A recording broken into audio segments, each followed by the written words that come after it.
No, let's hope this one works. Technical difficulties again. I'm sick of it. Rob. It's all working now, though. You're looking picture perfect and gorgeous. And I've got your favourite shirt on. Yeah, well, like, look, the thing with it is, we've discussed this off air. Go on, put your foot in it. Go on. I know exactly. We'll start this stream with me getting in trouble already. Like, we've discussed this off air previously. I think it's a really, really nice shirt, and I see why people like it. I just don't think it's Leedsy enough for me. Well, it's all right, Rob. You're just insulting the whole fan base, mate. I'm actually fine with it. Anyone who bought it's an idiot. Those guys you've got to answer to, mate, not me. So, yeah. Like, I genuinely think it's a really nice shirt. I mean, I'm just like, I would just like a yellow one. Well, I was surprised actually. I went into York yesterday, and for the first time in my life, they're actually selling in JD, which I thought was great. It's mad, isn't it? Yeah, like I've seen one in Manchester, which made me laugh loads. I was delighted. Is that an actual thing? Because people are saying they've seen them in Manchester Airport.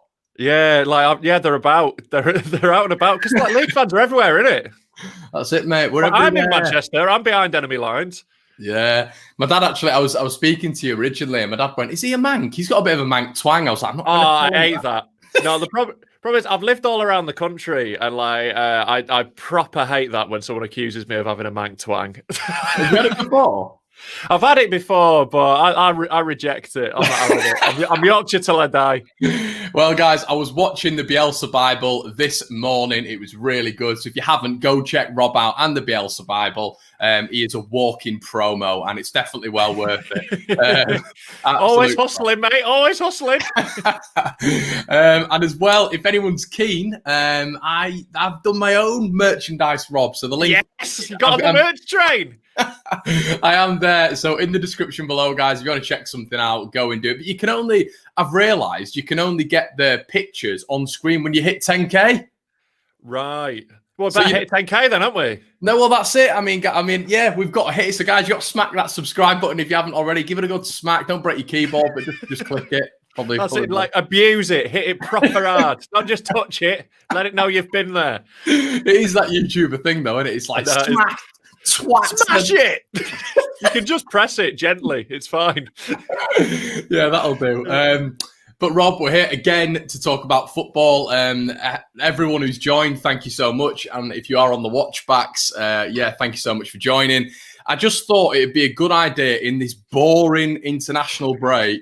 So sick of it already, mate. I hate this. This is the worst international break as well, isn't it? The one that comes right at the start of the season. It's so pointless. Who cares? What do you do as well? Like, I just don't know what to do. It's grey. I mean, if you're from Argentina, it's probably sunny. In Spain, it's sunny there. But here it's just dull, no football on. I'm going to support Newport County or something for the weekend. I've got to we've got the Ben White link. Like that's Ben White used to play for them. We'll support Newport for that. It's just the most boring. It's the most boring. And I think Southgate was saying the other day as well. He was like, "Yeah, we need more of them because we need them to be more team cohesion." I'm like, "No, Gareth, no."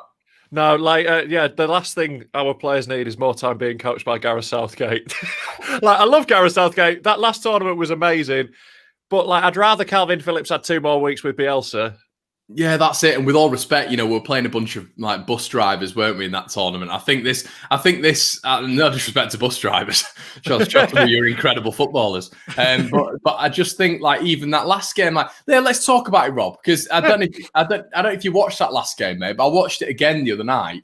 And the England game. Yeah, and I'm just getting so annoyed by watching the tactics. It's like, what have we got? Seven at the back against Wales, and it's brutal, isn't it? The bit that breaks my heart is watching Calvin Phillips receive the ball on the turn and looking up and as he does for Leeds. Normally, he's got 7 options because he's got that front 5 of ours plus the fullbacks will be herring past him. Yeah. So normally he turns, looks up, assesses one of those options, and hits one of those amazing arcing passes, doesn't it? Yeah. At the moment, he's just got to look up, see that no one's running and just pass it back to Eric Dyer. It's grim, isn't it? It's just this whole double pivot thing as well. Southgate just seems so stubborn in playing it. And it's like, I just wish he'd just give Calvin that role that he has at Leeds. I know it's not going to be the same.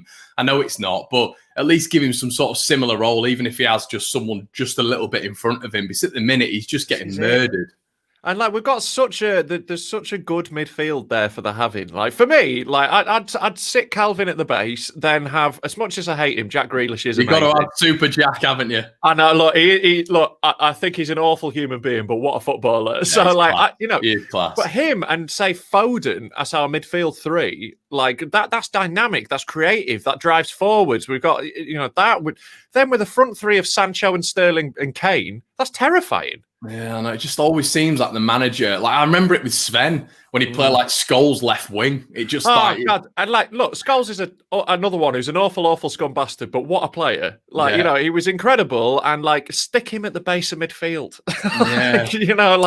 Yeah. It's always been the way with England that we stick square pegs in round holes, and there's still not a lot of playing style for the England team beyond get a corner and do that train thing.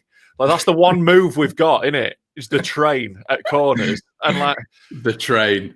And look, it's good. It works. We scored loads of goals from corners. Cool. Can we maybe try and create one or two from open play and maybe keep the ball and ball retention isn't really the problem at the moment. It's doing something with it, isn't it? It's just a bit slow and stodgy. And You're going to be watching the Belgium game, Rob, or are you going to be? I didn't even know it was Belgium we were playing. I'll be honest with you. I could not care less about international football outside of a tournament. When a tournament's on, I will have the George's Cross on my face, going nuts, shirtless in the street. Don't get me wrong. Yeah. But like in between tournaments, I'm Leeds way before I'm England. I'm just watching those games to see how Calvin and see how Tyler Roberts got on, and that that's the only interest for me. Roberts played all right, didn't he? Yeah, he did. He had a decent game when he wasn't getting crunched by Calvin. Did you see that tweet Calvin put out? Nothing personal, bro. So funny. Well, that must be a thing when you're playing against your mates in like internationals. I definitely want to give my mate a dig. Yeah, definitely. Like Roberts went down, he did that whole swan song, didn't he? He's down like, Yeah. I think you look up and you see that it's Calvin behind you. You'd be like, that's Calv. Yeah. Right, but mate. The sooner they're over and we're back to this amazing season, the better. Well, this is why this is why we're doing this video, because it's just some sort of Leeds chat, which I just need. Pass the time. I need it on a weekend, mate. I need it. So let's go right back to the start. And hello, everybody, as well, if you are just joining. So, Rob, I'll take you back 3-4 weeks ago. Sure. What were you expecting from the first sort of 3 or 4 games with Leeds? I thought we would start well, and I thought we would play really well. But as we know, that doesn't always convert into points and winning. I was very confident about the season overall, and I thought it would even out. I always thought we wouldn't be in a relegation battle. But when you're looking at in the first 4 games, we've got City and Liverpool. It was, and then like Sheffield United was a banana skin. Fulham's a potential, a really important one to win. So it was. I was trepidatious. I was nervous going into it. Like just that I was nervous that we would get what we would deserve. I wasn't really worried about the performance levels. I really was confident in that Bielsa ball would rattle some people. But, I was just nervous that we'd have one of those games where we have 20 shots and don't score any, and we could keep doing that for a few. And if we started badly, it would have been an uphill struggle for us. Yeah, I mean, I'm with you, but I'm reflecting on it now, and we'll sort of touch on this in a little bit. But Leeds have come out with 7 points. I don't know if this is me with the bias head on, because I can be a negative, pessimistic git like everyone. Yeah, I've noticed. Yeah, that's me. But I think we should be coming out of this, coming into this international break with 12 points, mate. I mean, look, I get what you mean on the performances. I think the City draw was a fair result that we were lucky to get. Should have been 8-1. I think, look, right, I think we maybe should have had a point against Liverpool. I'm very happy with 7. We could have had 12, but realistically, we also could have had none. So I'm very happy with 7, to be honest with you. I think, like, if you'd offered me 7 before the season started, as the old cliche goes, I would have had your hand right off. Like, no, of course, yeah, no. It is one of those where I think I just look back at that Liverpool game. We're going to get into it in a second, but that Liverpool game, and I always think when it was 3-3, Calvin lines up for that free kick, and I'm just like, this is it. And then towards the end, obviously, I mean, they were dominant. About 20-minute spell where they probably should have had 2 or 3. So that, I'd have wanted a draw from that. I think we deserved a draw in that game. I don't know what you think. Yeah, the performance level deserved it. I mean, and like to be honest, looking at the Villa Liverpool game, it turns out that we had quite a poor result against Liverpool. Yeah, no, but do you know what? Do you know what? I'm in a way I'm not having that because that's like with regards to the amount of players that Liverpool had out. Villa were exactly. Villa were incredible. Let's be right as well. They had a lot of luck. 3 deflected goals. Yeah, I am teasing. Like, you know, and obviously, like it's one of those where you take Alisson out of that Liverpool team, and it's a totally different prospect. You know, like Mane and Henderson as well. It's a mad game. They're not bad players. You know, they're quite key to Liverpool. Like, you know, Henderson is so underrated in that team. How much he stitches it together, and Mane is in the contention for best in the world at the moment. I think he's in that conversation. He's definitely top 10 in the world at the moment. He's unreal. So yeah, like, you know, unless he's up against Luke Ayling, in which case nothing, is he? No, exactly. Yeah, I mean, well, that's another. Yeah, you forget about that. He was completely anonymous, wasn't he? And I think that game, if we're looking back at it, it was Salah versus Leeds United, wasn't it? It really was. Like Salah putting like just a performance that shows you why he is that good. You know, like that. It particularly was it his second one, the one where he just slammed it in the top corner. That was an unreal finish. I mean, like, look, he's in an area where he's got a second to set himself and shoot, and we as fans, I think that players should always do that. Yeah. But we've watched enough football to know that it's not that easy to do what he did there. It won like goal of the month for Liverpool as well. Yeah, like Liverpool it did, didn't it? Yeah, and rightly so. It's just unreal to hit that hard into that small an area is incredible and unstoppable. And like there was just moments like that where you would just see moments of quality from them that, you know, we weren't seeing last season. We weren't seeing like Millwall pulling some of the moves they did against us, you know. Luton at home. Yeah, exactly. You know, much as they tried, it wasn't quite the same level of like. There was just times where we would surround Salah like with 2 or 3 players, and I was like, "Oh, cool, our press has worked." Oh no! No, he's still got the ball. Yeah, you assume that he's going to get dispossessed, and then suddenly he's just done a turn that I can't even really get my brain around, and he's out with the ball and running out. You know, they've just got players of that level of quality that is, you know. But it was a joy to watch, isn't it? This is the thing. I think like the games against like the bigger teams have been the most fun to watch for me. Like those have been the ones I've really enjoyed because I don't know. There's a sort of a more of an era of like freewheeling, like don't care if we lose. Just like it feels like rolling downhill in a shopping trolley, doesn't it? Watching one of those games. Do you think that obviously we'll get on City in a bit as well, but do you think with Liverpool you were more nervous about that game or the City game? I don't know actually. Like I don't know if I was nervous for the Liverpool game. Like I was just excited for it because I was, you know, properly of the thought. Yeah, I think I was as well. I think I was more excited, but the City games we performed so well. I was there was a bit more expectation. Like there's like we knew what we could actually do, and when you're actually going for something, it's more stressful, isn't it? Like you know, like last season was way more stressful than when we used to finish 14th in the Championship. You know, when you're going for something, it's more tense, isn't it? Yeah. So. Yeah, and like to be honest, the City game I was just looking forward to as well until about 10 minutes into the match. Then I was nervous. But like the Liverpool game, I was just dead excited. And then it was the same thing, that early penalty, then my stomach flipped, to be honest with you. When we conceded that and we went behind so early against a team that had come out against us and looked so great in the first couple of minutes. That's when you're like, oh, is it going to be a cricket score? Luckily, Jack Harrison scored a goal that I will love forever. And I think that was goal of the month for us as well, wasn't it? It was our goal of the month. And I think that's controversial, you know. I think there's a couple that could be in the shout. Clicks goal in that game was right up there, I think. Yeah, bloody hell. But like you can't really complain about Harrison's goal, can you? It's unreal. And like I can just picture every touch of it in my head. It had slight shades. It was like a scrappy version of that Bergkamp goal against Argentina. You know what I mean? Hey, if Ronaldo had scored that goal, it'd have been going round the world for about 3 weeks. Yeah, exactly. But a much better player scored it, so no batted an eyelid. But yeah, that was absolutely unreal, and like just it showed what makes Jack Harrison so great. Just that touch and close control that he has it's mind blowingly good, isn't it?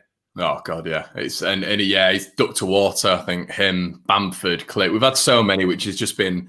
I don't know about you, mate, but I didn't expect. I expected them to be absolutely brilliant, but I didn't expect them to take to the Premier League as quickly as they have. This is it. I thought a few players might have been a little found out. Like, I thought the squad overall, I had utmost faith and confidence in and love every one of them. They've been absolutely brilliant. But, it's a big step up going into the Premier League, and I'm worried that a few of them might not be able to. But, pretty much the entire squad is just serenely taken to it because we haven't changed anything about what we do. We haven't changed our approach to the games at all. The personnel changes have been minor and they're a normal amount for a season changing, in the first team squad, and clear quality improvement. So, yeah, it's been so great to see though. Watching Take Me Home and seeing Luke Ayling talking about what him worrying about whether he can make it in the Premier League, and then seeing him absolutely just be brilliant.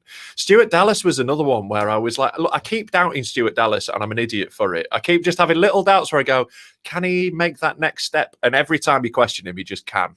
Did you see him the other night for Northern Ireland? I haven't watched it, but I have heard and I've spoken to a Northern Irish mate of mine about it who was like, Stuart Dallas has got a bit good, hasn't he? When did that happen? Well, I watched the Portugal-Spain game.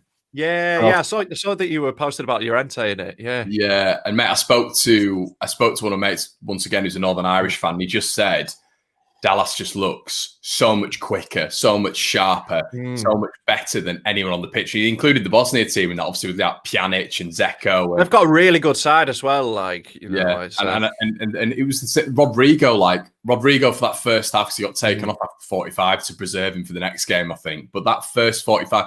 Mate, he was the best player on the pitch, including Ronaldo, by a country mile. And you just think to yourself, it is the Bielsa way, isn't it? It's mad, isn't it? It's just it's so mad. How exciting it was to have anyone play an international game for any sort of former Soviet country or whatever. We were delighted. Now, our entire squad is the best players in different. It's absolutely insane, isn't it? Yeah, it's boggling to watch a Spain match and be looking out for our players in the highlights. I'm still just loving that.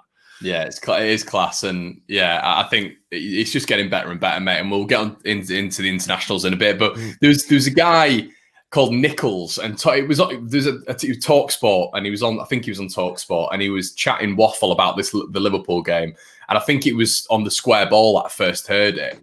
And he was saying that, well, was it a level of control, the Liverpool game? He was like, if you like control, if you like strategy in football, then it wasn't a very good game, was it? Because it was just hell for leather and it was end to end. And he was like, it was a basketball game. It wasn't a football end. And he was just this Scottish right back. I think he used to play for Liverpool. And I thought, how on earth can you watch that game and draw that conclusion? And just, I feel like some people just completely nitpick absolutely anything to bring, teams who could play good football.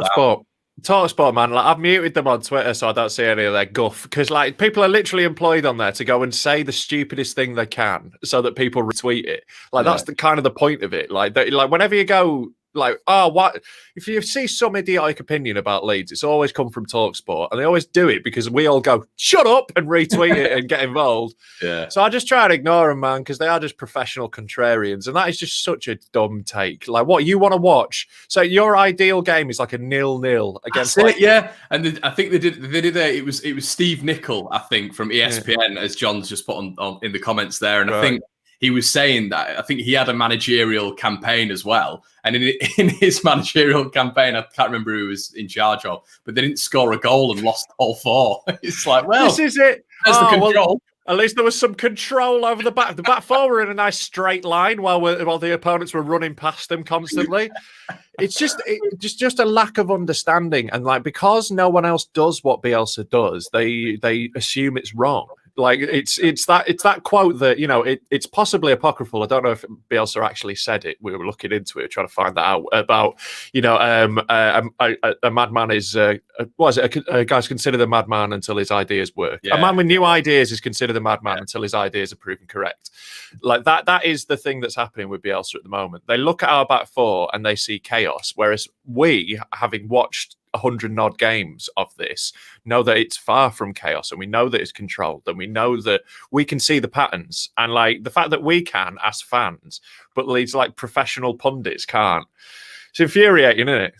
Oh mate, and yeah, I just think what's been your take on the media hype in the first four games? Do you think it's been overridingly positive? Do you think it's been overridingly negative? Has there been a mix? It's been a mix. It's been classic Premier League. Just it's sort of a noise machine. The Premier League, isn't it? It's just people like build all this chatter up. So there's been loads of really genuinely beautiful coverage and loads of genuine respect for Bielsa, and a weird thing of us becoming a lot of people's second team, which feels a little uncomfortable. Yeah. But on the same side, at the same time, there's the flip side of the people being like, "Oh, why doesn't he speak English?" and all these sort of moronic, dumb, xenophobic crap. Yeah, exactly. There's just loads of just pointless. It doesn't matter.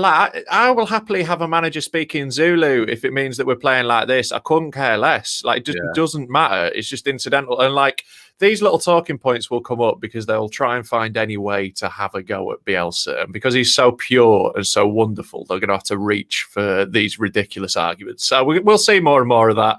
But again, he's just being proved right and being proved correct. My favourite takes at the moment are the ones where it's like, you know what, right? Man United should go and break the bank and go get Bielsa.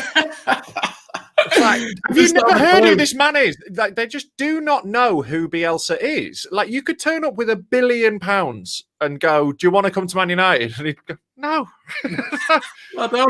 He's not moving to a rival club. He will never do it. And they are not the profile of a Bielsa team. That is not the club he wants to manage. And just that, I've seen it for Arsenal. I've seen it for a few teams. Shut up. This is mate. I found a really good one. Radaby Leeds with an absolutely brilliant one here. You must have heard this one. Gary Lineker called Bielsa Marco. It was the Scousers saying Marco all the time. Did see that. I saw that on Match of the Day, and look, right, I'm gonna let Gary Lineker off as that being a slip of the tongue, because Gary Lineker speaks fluent Spanish and definitely loves Bielsa. So for him, I will give him he gets one chance. If he does it again, I'll be all over it. But yeah, I think that one was a slip. It made me bristle when I was watching Match of the Day, but I think it's a slip of the tongue, that one. But I've seen a few of those where people got it wrong. Well, the Scousers were doing it on the previews, the reviews. It was Marco Bielsa. Marco Bielsa.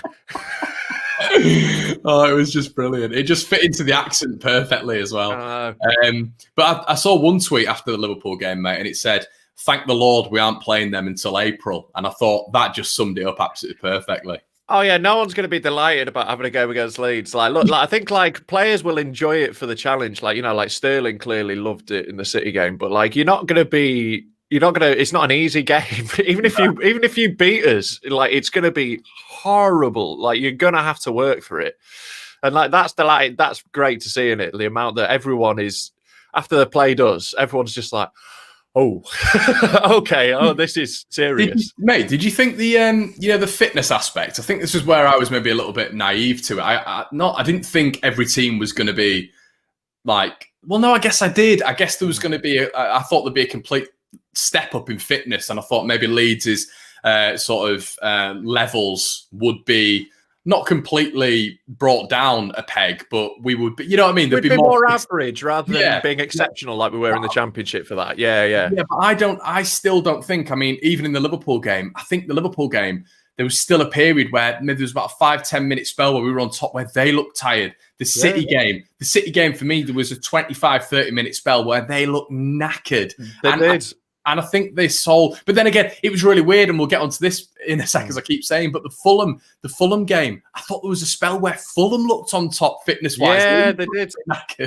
There was a bit, but I think our fitness levels are so extreme that even at the top end of football, it's there's not many teams who are there. Look, I think Liverpool and City and teams who are that high pressing, they're about there with us, and they can keep up with that intensity for the whole time. But we are.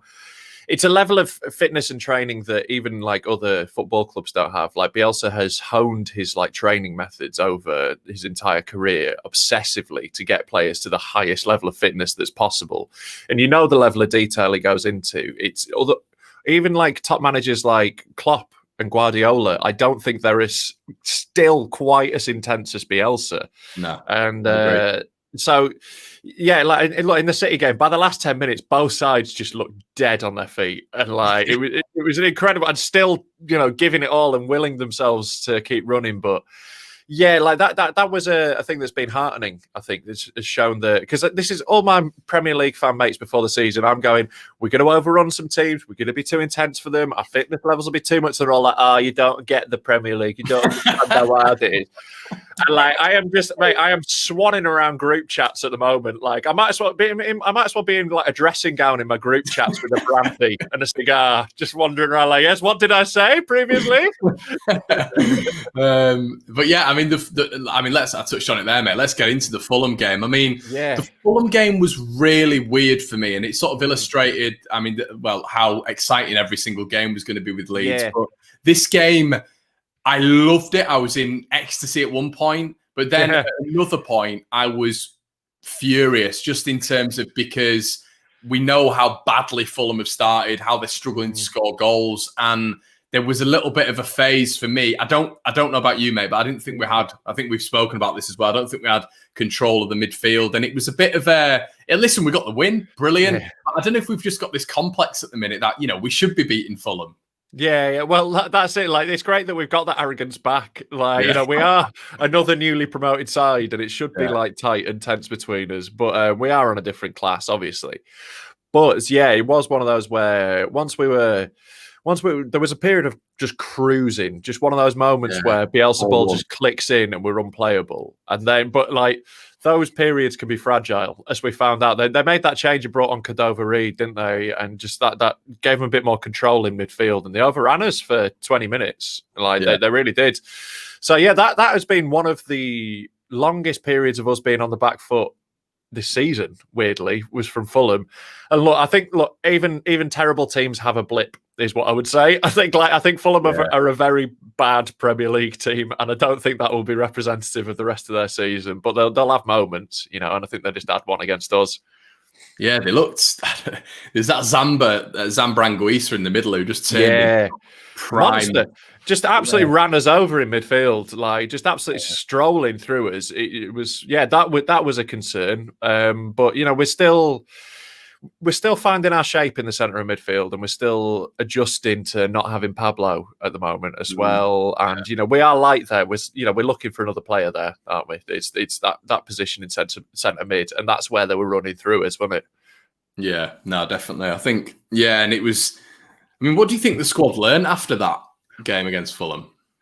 I don't know. Like I think like it was an example in like how in those games we need to retain control, and we can't ever get confident. We can't ever take our foot off the gas, and we need to keep to the Bielsa ideals of keeping attacking and keeping going. Like there's such a great speech that Bielsa once gave where he talks about this in detail and about how his whole philosophy of people always ask him why he doesn't like shut up shop when he's ahead, and he's like, why would I change the thing that has put us 4 goals ahead? Like, if we're 4 up, it's clearly working, so we'll carry on doing that. So, and I think we a little bit took the foot off the gas, and got the momentum got taken off us. And just need to keep that intensity going. But they know that, and they're doing that. And it was a scare. But then once we brought Alioski on and we moved to like just packing the midfield a bit more, we took control back. We really did, and we coasted in gently to the end of the game. It felt tense because it was only a 1-goal gap, but actually we grabbed hold of it again and settled it right back down. Yeah, and I think at this point you were sort of seeing elements of Robin and how good he could be. But I think once again, it was the whole media thing of Leeds can go forward, but they can't defend. And Leeds fans were like, no, we can defend, but we still had that niggling doubt. Like, it was like, well, I mean, we do look very good going forward, but we are shipping, what it was 7 goals in 2 games. Yeah. So, that was a concern. But then we went on to the Sheffield United game, mate, and it's classic, isn't it? Leeds, Sheffield United. It's now been 3 1-0s. Obviously, they've won 1, we've won 2, but it is just. It's like it's really weird how they play, but in those 3 games, I still can't remember Leeds breaking down and getting into the box and really exploiting Sheffield United time after time like we do with so many other teams. Yeah, they're a very hard team to break down, and their style is very difficult for us. They're a big physical side, but like that isn't to demean them. They could play some football, and they play some interesting, intricate stuff. But they are fundamentally a big, solid side. And Chris Wilder is a bit more of an old school manager. He's got more of that English solidity and toughness. And that makes it difficult for us to, if there's not much space between the lines where we like to play, it makes it difficult for us to pick out those intricate routines.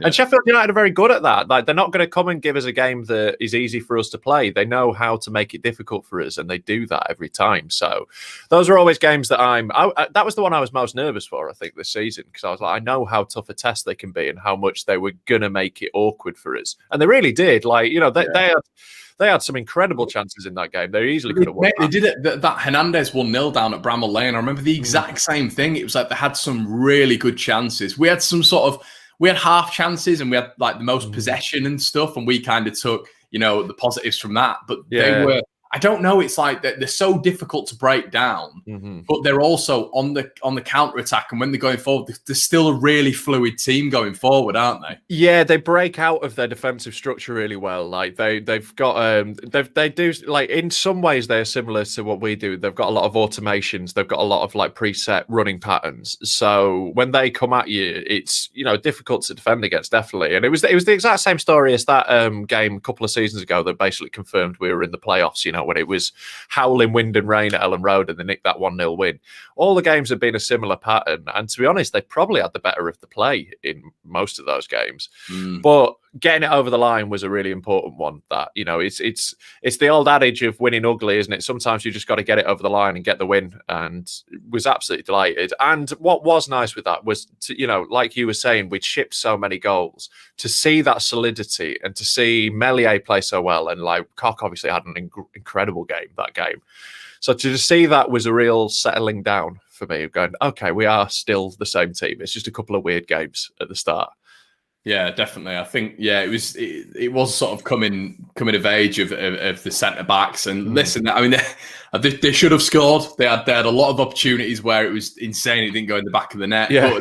But at the same time, overall, I mean, I was speaking to a couple of Sheffield United fans afterwards. I used to live in Sheffield for about 5 years, and they were saying the same thing. They were like, "We think you just edged it," and yeah, it was just a weird game. And I think by that point as well, we were just seeing the emergence once again of like Bamford and how pivotal he's been at the start of the season, how pivotal he's been in these first four. Do you think that with regards to Bamford, we've always spoken about him being this streaky striker? He goes on runs and then he goes on sort of barren runs where he won't score an 8 or 9. Do you think we're going to see the same Bamford this year, or do you see sort of a different Bamford? I mean, it's hard to say, isn't it? Because like obviously there's the evidence of he's not a super young player anymore, so we can look at previous seasons and we see patterns with him, and that has been a pattern for his whole career. But he's never been managed by Marcelo Bielsa before this spell, and that does make you a different player. It can really transform you, and we can see how different he is to when he was a winger for Middlesbrough, for example. He's an entirely different player, and like his output is totally different. And I can see him just carrying on and being great now because he's adapted to it. He's hit the ground running, and it's just, he does look full of confidence. I think that's a really important thing with Bamford. But the fact that Bielsa's backed him and hasn't just like, obviously we bought in Rodrigo, but Rodrigo's sort of a 9/10. He's not quite, I'm sure he can play where Bamford plays, and he will do it on occasion, but he's not a direct replacement. It's not Bielsa saying, "You're out of the team, Paddy." And that level of extra confidence that Bielsa has in him, I think the faith that Bielsa has in him is just, he looks 2 inches taller. He looks a little faster. He looks strong. He's just got that confidence flowing through his veins, and hopefully that will continue. It'll be interesting to see how he responds to a patch where he doesn't score for a while, because that'll happen. Yeah, but and the criticism there will be sky high because he's got the spotlight on him of the Premier League now, hasn't he? Yeah, exactly. But like, he doesn't strike me as someone who's overly concerned with that. He's, you can tune that out hopefully, and yeah, like fingers crossed for him that he carries on, because it's great to see, and it's just he works so incredibly hard that like even if he's not producing, even if he's not particularly scoring himself, he does just such a huge job for the team that, I hope he carries on and just thrives. It'd be so great if he just went on and scored 10-15 this season. That'd be brilliant. Yeah, it would. It'd be unbelievable. And I think there's going to be so many players around him now with Rafinha, Rodrigo, Pablo Hernandez, Harrison, Costa. They're all going to be contributing to that. Do you think? This is it. Do you think there's going to be, with regards to Sheffield United, and we're not going to sit talking about Sheffield United, but I think it's a good point to touch on, because I think that could be one of the 3 points of the season for me, because I think a lot of people are just like, yeah, the rubbish, they're going down, but Wilder and Sheffield United and the patterns of play and the team unity they've got, I do see them at some point turning it around. They've got some tough games coming up, but do you think we'll turn around at the end of the season and think that was a massive 3 points? That Yeah, I think all of these first games are so important. Like, that was for me the standout tough one, because we're going to go and fly at the top teams. We're going to go and fly at everyone, but a team who digs in like that and makes it tough for us, those are our hardest games, and those are the ones where, it's a Yorkshire derby as well. Like, it's a big intense game. I mean, obviously it's less intense because there's no fans there, so like that takes a little sting out of it. But yeah, I think it will be. I think it'll be a huge one. I mean, I think it's probably just me who's predicted Sheffield United will go down. But even if they do, they will go down swinging. So like, they're never going to be an easy 3 points. I think with us and them, I think the difference was we looked like, since we last played them, we evolved. Like with the set, like Harrison for me just looks like a completely different player. Yeah. Costa obviously looks unbelievable at the minute. I think obviously Bamford, obviously we had Rodrigo coming on, we had Robin at the back, and I think since we've last played them, you forget Melier as well. Since we last played them, I think, don't get me wrong, Sheffield United still look very, very good, but their transfer window, aside from someone like Sander Berge, is going to be arguably the cream of the crop from the Championship, whereas Leeds, because of Bielsa, were able to go out and get a Rafinha, a Rodrigo, a Robin.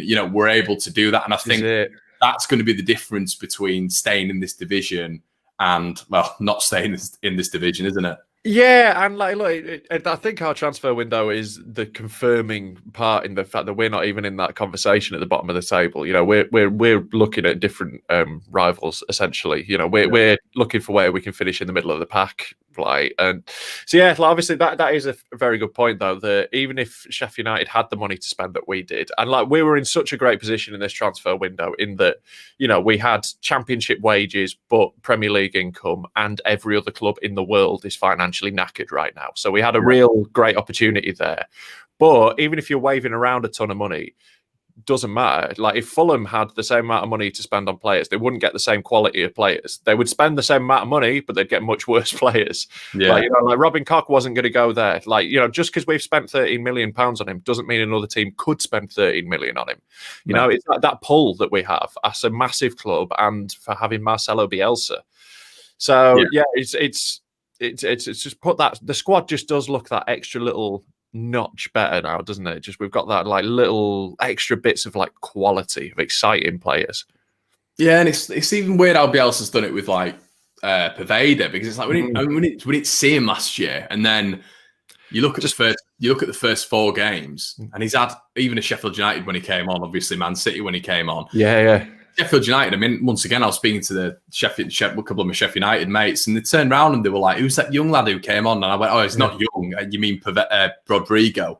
And they went, No, the other lad who came on the wing. And I went, Poveda. And he went, and they're all like, "Yeah, he was absolutely mega." And then obviously against City, if they hadn't taken Mendy off, he'd got sent off, because he was tearing inside out. He was all over him, wasn't he? And like, this is it. This is what's so great. And like, I think.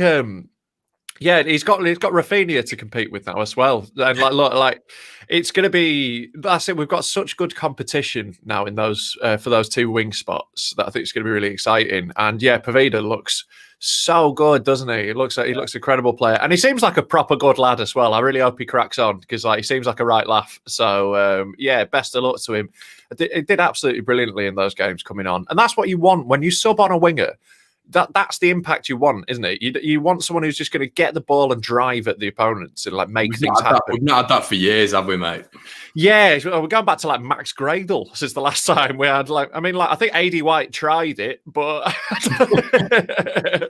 yeah, I think Snoddy was a good one at that as well, wasn't he? But like didn't have the pace though. Like Snoddy was technically brilliant, and I absolutely love Robert Snodgrass, but like Poveda running at you is different challenge, isn't it? He's little and nippy and twisty and agile and technically so good. You know, there's a reason Man City signed him. They don't sign players for a laugh, you know. Nah. Have you watched that City game back again, or any highlights from that? I haven't watched it, but I've watched the highlights. I've watched the match of the day of it. I haven't watched the game again, but I would gladly watch that 90 again because it was so good. It was genuinely like low key one of my favorite games of football, basically ever. Just it was so great to watch, so intense, and to have the two teams playing that way. It was pure Bielsa ball. It was Bielsa's ideals just brought to the pitch, and like I was just grinning for pretty much the whole game. Like I was just loving it so much because to have Bielsa up against one of his like most ardent disciples. It was absolutely gorgeous. It was such an incredible game of football. Like it was terrifying at first, but once we found a footing and it became a bit more even, then what a game it was. It could have been 5-5 easily. It was brilliant. And what do you think, once again, from that game, what do you think they took from it? Do you think they took like, right, okay, if we can get a result against these, if we can put this slot on the back foot, we don't have to fear anybody. That's what they took from it. I think so too. Any like little lingering residual fear. Look, like this isn't a group of players who are worried about anyone. And like Bielsa's whole ethos is it doesn't matter who we're playing, this is how we play. Yeah. But like any lingering doubts that any of them had, any little worries that, like they're human, they're going to be like imposter syndrome's a thing. They're going to be a few of them will be like, oh, can we actually do this at this level? I know we've got Bielsa, we play good football, but can we actually do it against the big clubs? Turns out, yes, we can against literally anyone. So that doubt is gone now. And if you're doing that and like steamrolling teams like that for a while, like their confidence has to be flowing through them right now. Like they've got to just be puffed up and full of it and good. They deserve it. Who's been your standout players sort of in the first 4 games? I mean, I've got him on my back actually. Click, I think, has been outrageously good so far. I think he's just stitching the team together and being absolutely everywhere. I think he's just been wonderful. I mean, like he had to come off against City because like I've never seen Click that tired. Like there was just one moment where he couldn't quite track his runner just because he tried, he turned, and his legs just looked like jelly. They just wouldn't run anymore. So, like, he given absolutely everything. I think he's been brilliant. I think a lot of people have been blown away by him. Obviously, like, it's the same core of last year who have been brilliant, though. Again, Dallas and Ayling, you can't say enough about how great they've both been. Bamford, obviously, just Calvin's flying. Harrison's been awesome. Do you think we've had anyone who struggled? Like, we've discussed Tyler Roberts a couple of times, haven't we, me and you? And I think he's nearly there. I think he could really do just with like being more of an impact player, not having to carry as much responsibility for a while.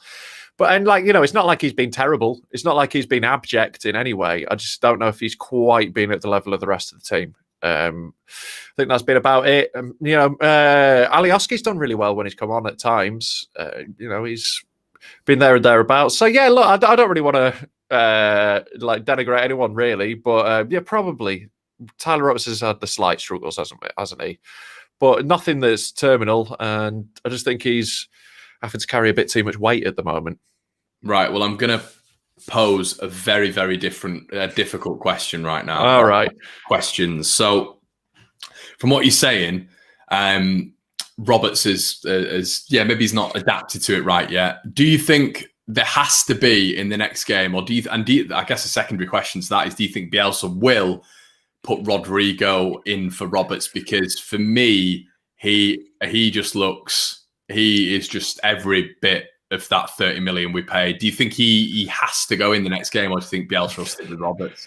Bielsa will do what Bielsa does. Like, this is the thing. If Rodrigo passes the fitness tests that Bielsa sets, he will start. And like if he in training is following the automations perfectly, the thing is he's bedding him in and he's doing that process of like, if he wasn't away with internationals this week, Rodrigo would be playing 180 minutes for the 23s. like over this period, to get him into the system. It's just that like Bielsa knows how great Rodrigo is, and sure he's seeing the impact he's making. But also it's different coming on in the second half to starting a game, isn't it?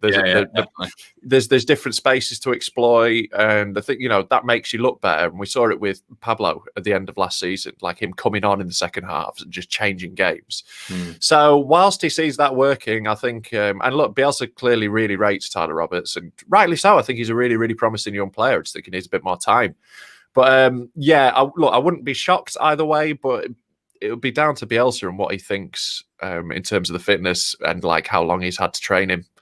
So, it's definitely not quality that's keeping Rodrigo out of the team. And that looks like it's going to be the like medium-term future of the side, doesn't it? Bamford up top and Rodrigo in that sort of 10 role.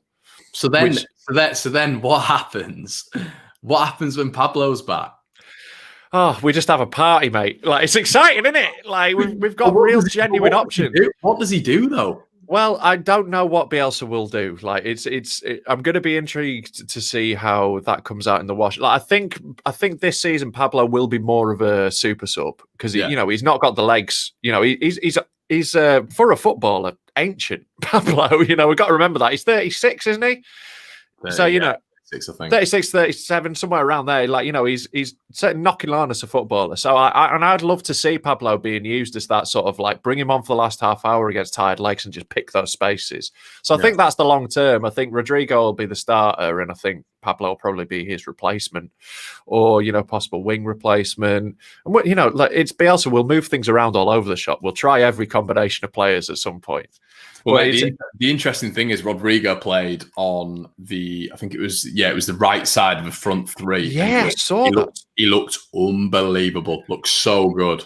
Well, I think we're going to have like a really we're going to get even more fluid, I think, coming forwards. Because we saw like in the last game, like Costa coming more centrally and like floating over to the left at times as well. And I can completely see it being like a really fluid three in behind the striker, like interchanging a lot. Any three of Costa and Harrison and Rodrigo and Rafinha, I think there'll be a lot of rotation between those positions. I think it's going to be dead exciting to watch. Because from the look, I'm not claiming to be an expert, but obviously I've watched every YouTube video of Rafinha in the last week.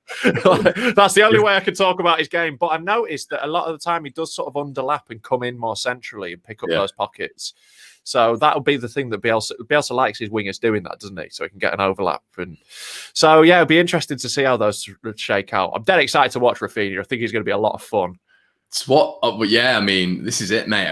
You've only got 11 players on a pitch. So it is one of those where, what do you do in terms of Helder Costa now then? Obviously he's had a brilliant start. I think he's teared off maybe the last couple of games, but the first two games I thought he was brilliant. But does he? Obviously we know Rafinha's not going to come straight in. Yeah, it'll be the same process Rodrigo's going through. It'll be a couple of months before he's fully Bielsa. But then what happened? What do you think? Do you think he's been bought for that purpose to just come in instead of Costa? I think it's basically it's to give us those options there. I don't know if Bielsa buys people with the intention that they'll definitely be the number one. It's more that they can be the number one in that position. It'll be interesting to see because we essentially have 4 players for 2 wing positions now, and Rodrigo's sort of half one of those as well. So sort of 4.5 players for those positions. So I think there'll be rotation between them. I think there'll be competition for the spots. I think he'll also potentially be competing with Harrison for the left wing spot. I think he's versatile enough to play either side. I think Harrison's got that spot nailed down, but I think he'll be there to push him and compete there. So I wouldn't be surprised if Costa's the one to lose out, but Costa will be there and pushing, and it's not bad options to have, is it? Well, that's it. I just don't know what. Bielsa's probably seeing it as like you've just said, it's depth off the bench, and it's something that we didn't have at the start of the window. Obviously, with all respect, sort of Shackleton, Gotts, Alioski, whoever, they're great players in their own right, but are they the subs that are going to completely change a Premier League game when you need that to happen? I don't know if they are they? Yeah, it's just having if we can have Helder Costa as a late substitute, what a luxury that is to have in a team. And it'll be. I think there'll be a process of competing between them for those spots, and exciting to see. Yeah, and I wouldn't be surprised to see one or more of them used a bit more centrally at times and rotating in there. And we'll see what they do with them. Bielsa might be buying Rafinha as a goalkeeper. You never know. He did that with Nicolas Pepe, Nicolas Pepe when he was at Lille was a goalkeeper and he ended up making him a winger. So you've no idea. Rafinha might be a centre back. Who knows? Might be the new boss. This is it, man. Yeah, he might be putting out the cones at training.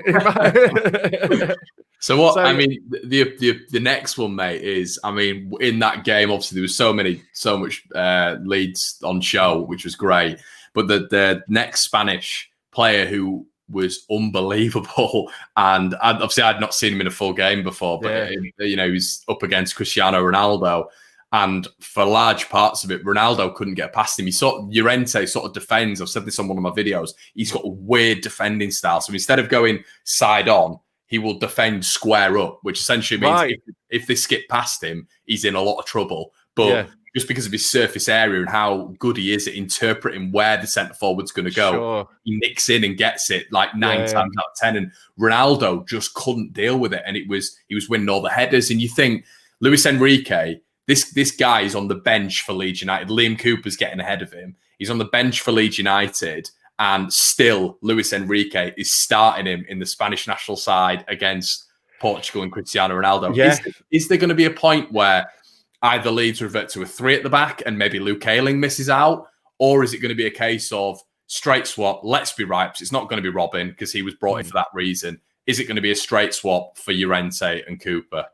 It could be at times, and again, it won't be set and it'll be flexible. I can't see Ayling really missing out in basically any formation. No. I think if we move to a back 3, then Ayling plays as the right wing back rather than the right centre back. I think Ayling's just too important to how we play, and he's he's a leader as well. And that's the thing. Coops is such a huge player for us and such a huge leader that. He's a loss to the side when he's not there, but I think, it depend.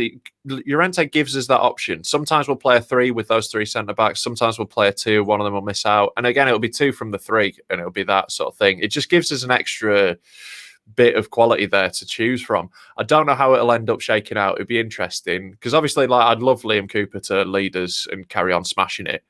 But if Bielsa ultimately decides that, it's Llorente's spot to have, we'll see. But he looks awesome, and I'm so excited with him. And it's interesting what you're saying about his defensive style there. I think that'll really suit us, and this will be a reason Bielsa likes him, because that sort of standing up and having that risk of someone potentially getting past you, it's negated a little bit by our extra man.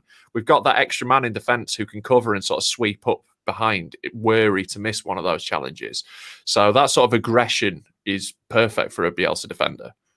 Yeah, definitely. No, I'd agree. I think it's absolutely perfect for us, and mate, it's going to be really interesting to see how it pans out. But this could happen. This isn't getting stripped of it or whatever. But if Cooper was on the bench for a game, let's say, hypothetically, who is the captain?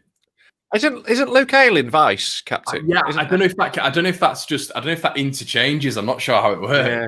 I mean, it feels like Luke Ayling's a leader in that team, doesn't it? It feels like Ayling. I personally, I think probably Ayling, maybe Pablo. The experienced head, but Pablo seems more like a leader by example. He doesn't seem like the vocal player as much, whereas Ayling is constantly chatting through the game. With the pitch side mics at the moment, you can hear him all the time, giving people grief, leading the team. I think probably Ayling for me. For you, yeah. And I just love Luke Ayling. I was really torn between Click and Ayling for my shirt. I got Click because everyone chants the Click songs at me because my glasses are my beard. So, but absolutely love Luke Ayling. Respect. There's got to be a shout for Dallas too, surely. Yes, that is true. Actually, that's a very good shout. Dallas, and I think he's so respected by the other players as well. He's another one though. His personality, he's very humble and he's a bit quieter. And he's another one who might lead by example rather than. But that can make a great captain. There's different styles. I think that a lot with Calvin as well. Naturally, you think Calvin is going to be the captain. He's from Leeds. He's come up through the academy. But I think that he is maybe on the quieter side, whereas you always. Yeah, it just seems like a lovely lad, doesn't he? Yeah, so like I think Ayling will be more up for the barking orders at everyone and like taking it on, puffing his chest out a bit. But like, yeah, in terms of like leaders by example, there's loads you could choose in this squad. Yeah, we've got a team full, really, haven't we? Yeah, and like real characters, like really good characters. It's a thing that Bielsa prioritizes, is the character of the person. And that's huge. And that's what's so lovely. Whenever we sign someone, it always turns out that they're dead nice. It's really lovely at the moment, isn't it? So, do you think, Rob, with regards to all the signings coming in, do you think there could ever be, and this is the mantra of being a football club in the Premier League, there's going to be some discontent with people who aren't maybe playing, but do you think because this is the first time in 2 and a bit years with Bielsa that we've got this elite quality that has come into the squad? Do you think with the squad players we've got now, I know we get the correct players in, we've got good egos, hence why we didn't go for someone like Ben Rama. But naturally, if let's say hypothetically Rafinha comes in and Costa goes out, Llorente comes in, Cooper goes out, do you think we've got the right characters to be able to just deal with that? Yeah, I think massively that we do. And I think like all the players respect Bielsa and his choices so much. And there's a thing I was like, not to name drop too much, but on this week's episode of the Bielsa Bible, I discussed this with Simon Grayson. We were talking about, I know, like a little drop. We were discussing man management and we talked to him about that. Because obviously that's like Grayson's like a specialty. Like, he's great at that. And he was saying that's what he was impressed with Bielsa for. And he gets why Bielsa has so many young players. And that's why our squad is filled out with youth players. So we only, even with the amount of players we bought, it would only be 3 or 4 of the potential first team players who aren't playing week in, week out. And there's a lot of youth players who are hungry and they're excited to be on the bench. They're not going to be complaining that they're there. They're on Leeds United's bench. That's the dream for them. But if you've played 500 games in the Premier League, you might be a bit different. So that is definitely something that's going to have to be managed. But I think what's important with Bielsa is whilst his first team, once they're in and settled, it's hard to break into that. There is also a chance given to everyone. And everyone knows that if they are the best player for that position, they'll get in, no matter regardless of status or name or who they are. So I think that sort of fairness throughout the squad will help with that sort of unity. Everyone knows that if they're not in the team, it's not a personal vendetta. It's not something like that. It's just that player is considered better for that game, and you've got a chance to get that place back. So I think we'll be all right on that. There's so much excitement and joy through the club that we're not like one of the big clubs who's falling apart and like having a go at each other, and there's that tension. I think there's just a joy and a good feeling around the club, and you'd have to be a bit of a prat to be complaining at the moment, wouldn't you? Yeah, oh yeah, definitely. And then you look at the Gelhardt and the Greenwood, who look like they're absolutely just there. Would not be surprised to see them in the Premier League this season. Would not be shocked at all if either of them gets a game. I love that Gelhardt. I think he looks brilliant. He looks doesn't he? And he's just got that like stockiness about him. Just looks impossible to knock off the ball. Just drives forward, like takes the shot, and like quality on him as well. And like you could just tell from how much Wigan were like, you have robbed us here. Like, you could just tell like he was considered special by everyone. Greenwood as well, mate. Greenwood's this kid's, how many has he scored? He's absolutely banging it, isn't he? Absolute goal machine, just a lethal finisher. And it's exciting. Like, this is the thing, we are set up for a decade, and this is what Bielsa does. And again, like speaking to fans from other clubs he's managed, like you get this like beautiful tail effect from having Bielsa as your manager, because he plants seeds that he'll never reap the fruit from. He just sets things up. Like the buys that we've made for our academy, and like the way we've improved our academy, and that under-23 side, we will see a lot of those being our first team for the next decade. It's brilliant. It's so cool to watch. Like, it's exciting seeing young players break through, isn't it? And we've got a real good crop. So that's a real another massive boost. That's super exciting. Like, if Bamford has a bad run, get Gelhardt in. Let's give him a go. Yeah, or even Greenwood, yeah. And, with regards to, we've obviously had the window, we've had the ins and outs and stuff. It's sort of come out this week about Barry Douglas, I think in the last game against City, we saw Leif Davis come on ahead of him. I mean, what are your thoughts on Douglas? Is it sort of time to go for him now, do you think? It looks like it. Like I like Barry Douglas. He seems like a good bloke with a terrible dress sense. But yeah, like it's not quite worked out for him here, has it? Like we've not seen the best of Barry Douglas. We have on a couple of occasions, and actually he had a really important role. I can't even remember which game it was towards the end of last season. He played one of them in the run-in and was just magnificent and really like settled the team down. So I'll always respect Barry Douglas and wish him the best. But I think for him, I think it's probably, if I was him, I would be looking at it and going, probably time for a move. I think he's got too much talent to be on the bench as well. This is it. He'll do it. He's a really good player. He's just not quite the left back we need. He's a bit more defensive, but like his quality in his left foot is unreal. Like, he reads the game really well. I think he's a really, really good player. I just don't think he's necessarily what we look for in that position. It's a weird signing for Bielsa as well, isn't it? Because it's like that versatility. I mean, you can see it with Leif Davis. Obviously, he can play left side of a back three. He can play left back, just a standardised centre back as well. He's obviously Alioski can play anywhere on that left side. With regards to Douglas, he's always just been sort of not even a left wing back. He's just the left back, isn't he? Yeah, exactly. Like, it was a slightly odd one, but also like I get it and I get the quality, and like the quality of his delivery was a big factor, I think, that he can. But now that Calvin's stepped up to that sort of level with his free kicks, then it makes him a little redundant in the side. He wasn't even taking set pieces when he's playing for us, and he's such a set piece specialist. That's a bad sign, isn't it? Like it's like as well, mate. This Rafinha. I mean, I was obviously seeing the videos on him. He takes every set piece, takes every penalty, and this is once again. Is this going to give him a shoehorn into the first team because he's able to do that as well? Yeah, this is it, man. Like, it'll be interesting to see that. And like, we've started actually scoring from corners. Like, it's weird. We might actually be good at set pieces. I mean, I'm not going to get too carried away on that. We've got the height now as well, especially if Llorente is part of that defensive structure. With Cock and Llorente, we do actually have a bit of an aerial threat now, and like, our delivery is good. So yeah, like, it'd be interesting to see that, see who gets them. Man. With regards to obviously the first 4 games, we've got 7 points. Next games we've got I think it's Wolves, Villa, Leicester, Palace. So we've got Wolves at home, Villa away, Leicester at home, I think it is, and Palace away. So it literally reads ha. So in terms of that, you made a really good point on the last final word we did. That's surprising. Yeah, you should just seamlessly let me go on there, and you'd have been like that. Yeah, it's what I do, mate. Yeah. But you said that you feel that these next 4 games are probably going to be the tougher ones because these are sort of the positions that we obviously want to be in. We want to be. We want to be Wolves or sort of follow the same blueprint as Wolves. Radrizzani said that. Villa, I think Villa look very good right now. They're just scoring for fun. They're good at the back as well. Obviously Leicester, we know all about Leicester. Talent everywhere. Harvey Barnes, fine. Yeah, just slapped up City.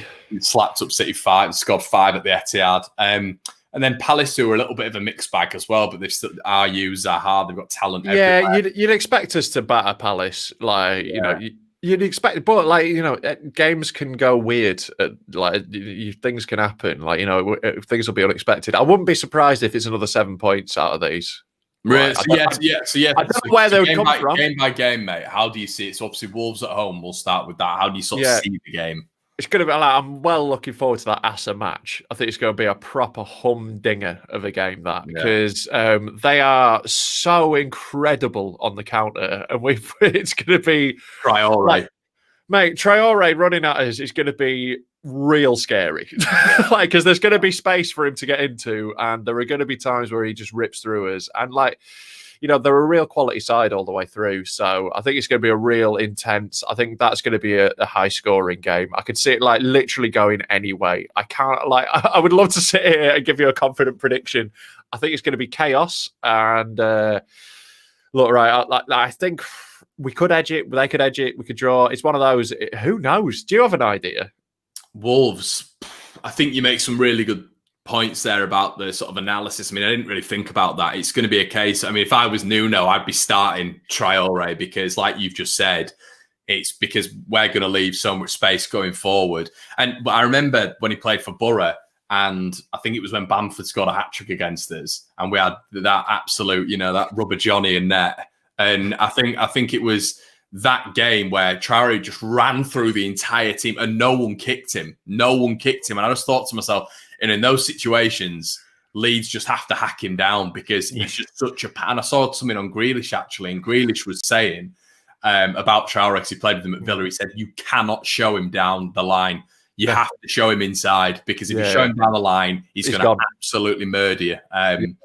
It's going to be really interesting to see. But they've got quality everywhere, mate. You forget about Daniel Podence, Ruben Neves, Jimenez up front. So it's going to be, once again, like we've always said on the final word, it's who imposes their game quicker, isn't it? Yeah, and look, I just think it's going to be a great game of football. I think it's just going to be wild and end to end again. And do you think obviously, because we know with City have had problems at the back. Liverpool have had problems at the back. They play this ridiculous high line, which everyone seems to be, they'd be able to score against at the minute. With Wolves, obviously, I know they've conceded 4th West Ham, but I think they're a little bit more defensively resolute. They've not had a great start with Connor Cody, Willy Bolly. They've had that consistency for a while now, and I don't think they're as gung ho as City. I don't think they're as gung ho obviously with Liverpool. So they're going to be a little bit more, probably maybe a little bit more of the Sheffield United mold, but with more quality on the counter attack. Yeah, very possibly. But I also think that they're going to get so many opportunities to counter-attack that it'll get stretched. If you're a counter-attacking side against us, you don't stay back for that long. Once we've, we will, because we'll come and attack. So yeah, I think we'll be on the front foot for a lot of it, but they will get control of it at times, and they will press us on the back foot. And yeah, it's an exciting match, but yeah, I can't say I'm like, oh yeah, we're going to batter them. I don't think that at all. I think it's going to be real tight. Are you feeding into this stuff as well? I don't know why it is in my head, but I still think for some reason home advantage means something. I mean, nothing. Nothing at the moment. No. Because home advantage is 40,000 Leeds fans shouting horrible things at you, Do you not think there's anything to, obviously, you being sort of used to the pitch and the dimensions and all that sort of stuff? I don't think it makes that much of a difference if you're a professional footballer, that one pitch is 5 centimetres longer than the other. Look, I'm sure those things feed into it, but they're so minor. I just don't think it really matters at the moment. And we've seen it, we've seen the amount of mad away victories people are getting at the moment. It's just, I think it's pretty much demolished at the moment, home and away advantage. Yeah. So when we're saying home away, there's no. You might as well just say what team you're playing without any. Pretty much at the moment, it just doesn't really matter as much, because it's that atmosphere. That's the advantage. That's the thing that changes things. And we were saying this the other day, and I totally agree. If we were in the ground for that City game, we win it. Because they once we score that goal, what the noise would have been like at Ellen Road, and it would have just transformed us. It's I definitely don't think home and away really matters though at the moment. Yeah. So with obviously that Wolves game, I can see it being a sneaky 2-2. I can see goals in it. But what about the second game, which is going to be it's going to be tasty. We know it will. Villa away. How do we see that one going? 4-3 written all over it, hasn't it? It's going to be another one of those. It's going to be that's going to be another corker as well. Most of these games like that, there's just going to be the same thing where it's I don't know which way it'll go. We'll win more than we lose, but it's going to be an intense battle, that one. I'm really looking forward to it. It's another one I'm gutted we're not in the ground for, because they've got a proper support. So it would have been a spicy atmosphere. Yeah, well, we know what happened last time we were at Villa Park, 3-2. Yeah, exactly. Then it doesn't get any easier, mate. Staying in the Midland games, we then play Leicester. We'll batter them 6-0. You reckon? 6-0. I somehow think we'll beat Leicester. I do actually. I think we can hurt Leicester probably a little bit more than the other teams. I don't know why.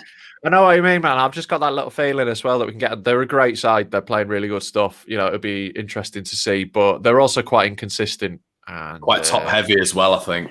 Yes, this is it. So it'll be interesting if we can. It'll be one of those. If we get an early goal against them, we'll be absolutely golden. It's the same thing. With all of our games, an early goal is really important to us. It really changes the tone of the game. Making the other team come on the front foot and attack us is huge for us.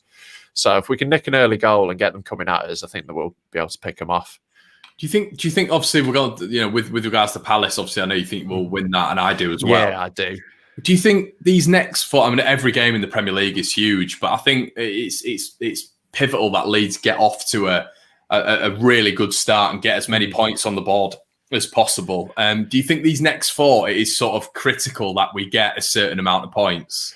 I mean, yes and no. I mean, like, it puts you in such an incredible position. Like, if we get another 7 points out of these 4 games, we are pretty much halfway to the 30-point safety mark already, you know, after 8 games, So that's a huge thing for that.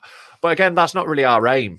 Look, if we lose all 4 of these games, I'm going to be worried, but I don't think we will. And it's not, it's still incredibly early in the season. And we also have to remember that ultimately 17th is a great position for us.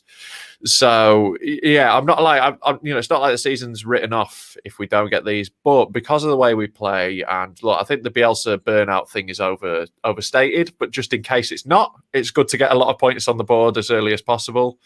So, whilst we've got this bit of momentum, which is why it's annoying the international breaks come, because we've got this bit of momentum going. So, I think we will, while we've got that sort of thing going, it is important to get as many as we can. But let's not write it off if we don't, if we don't do that well in the last few. Yeah. I mean, so how many points do you reckon we'll get in the next 4 then? I think 7 again, I could not tell you which games they'll come in. I'll put it on the line that I think we'll beat Palace. Then I think we'll beat 1 more of the other 3 and draw 1 and lose 1. I think that's reasonable. You think we'll lose 1, yeah? I think we'll lose 1. I wouldn't be shocked at that. But also I wouldn't be surprised if we just go and win 3 of them. It's going to be right on that knife edge. I'm just going to hedge my bet slightly and say we'll lose 1 of the next 4. If we were to lose 1 out of the next 4, who's the gut feeling that we lose to? Villa. I've got Villa in my head as well. Yeah, like they're a really good side. Like there's they'll be bang up for it. Like they're flying at the moment, and just I think they'll cause us a lot of problems. I could them or Wolves, but I think we'll right. I'll go on then. I'll slam it out. Here's my predictions. We draw with Wolves, we lose to Villa, then we beat Leicester and Palace. And that's a good way of just ending that run, isn't it? And I think then we go into, I think it's Arsenal at home, I think. Yeah, that's going to be a great game. Like, I'm looking forward to that. I think we'll beat them. I do. I think we'll beat them. I think like they're a lot better under Arteta, definitely. Oh, yeah. But whether they can handle our intensity is what I would question with them.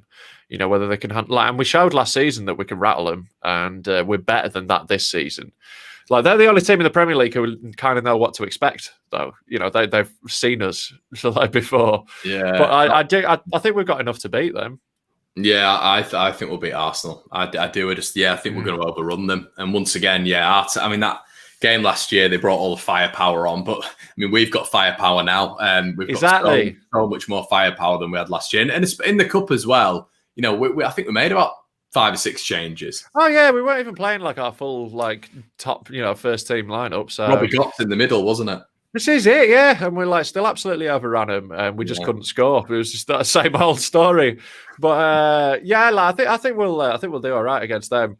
And this is the thing; it's really hard to predict individual games because I think over the season we're going to do great, and but because of the high risk, high reward nature of how we play, some games might go terribly. Yeah. But and we'll get some unexpected results from places that we don't really see it coming. So, and we all know how bad my predictions are anyway. So we'll look forward to these not coming true over the next few. That's it, mate. Well, I think this has been our longest one. There's 300 people watching, so thank you so much. Big up to you for tuning in. Yeah, big up to you. Make sure you subscribe to my channel and all. Rob Mulholland. There you go. Check us out on there. Yeah, go check out Rob and obviously the Bielsa Bible. I'm sure a lot of you have already, if not all of you. As we were saying at the start, I don't know if it was the first stream I said this as well. We have got merchandise now in the section below. If anyone wants to, you say cop, don't you? If anyone wants to cop yourself a hoodie or a sweatshirt or anything like that, go check it out in the description below. And yeah, mate, I'm sure we will reconvene pretty soon. Yeah, man. Drop us a line. We'll chat soon. Yeah. All right, guys. Well, thank you so much. Make sure you drop a like on the video. If you have just joined, you can go back and watch the whole thing again if you're bored. For some hot Leeds chat. All right, guys. I'll see you in a bit.